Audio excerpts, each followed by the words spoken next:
J'ai récemment mis l'accent sur le rôle du récepteur.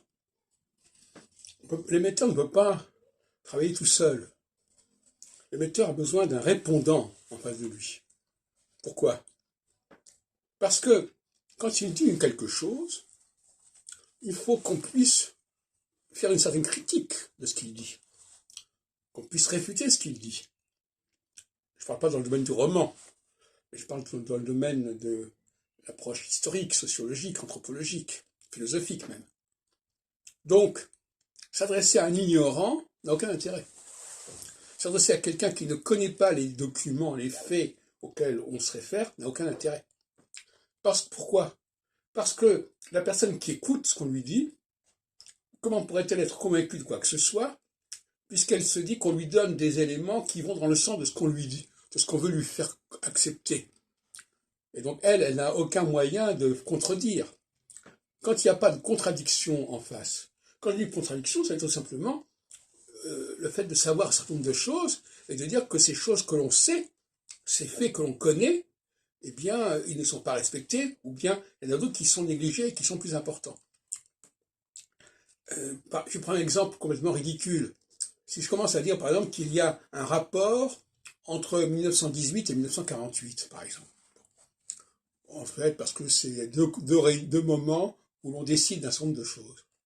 Si la personne à qui je parle ne connaît pas ces dates, si pour elle ces dates n'ont aucune signification, qu'est-ce que vous voulez que ça m'apporte rien que cette personne approuve ou n'approuve pas, puisqu'elle n'a pas les éléments de référence.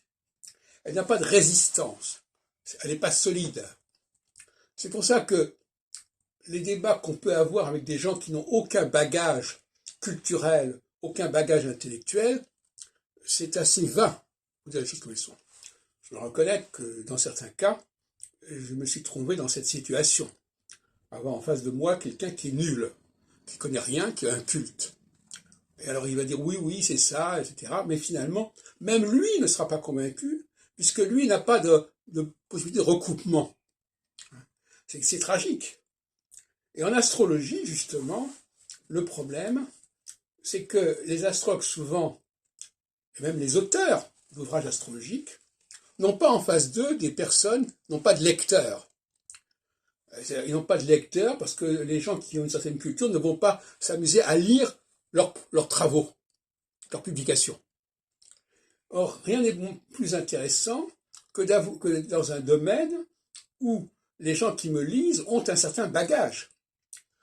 Prenons même le cas de Patrice Guinard, qui est passé de l'astrologie à Nostradamus. Pourquoi?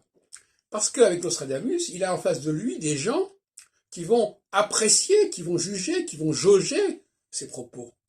Ce qui n'était pas le cas pour l'astrologie. C'est ça qui l'a amené à abandonner plus ou moins l'astrologie pour Nostradamus, où il a également... Le problème, c'est que parfois, dans ce domaine de Nostradamus, il y a aussi des gens qui sont capables de prouver que ce qu'il dit est faux, etc. Mais c'est notre problème. Mais au moins, il y a un débat, il y a un interlocuteur. Rien n'est pire que de ne pas avoir d'interlocuteur.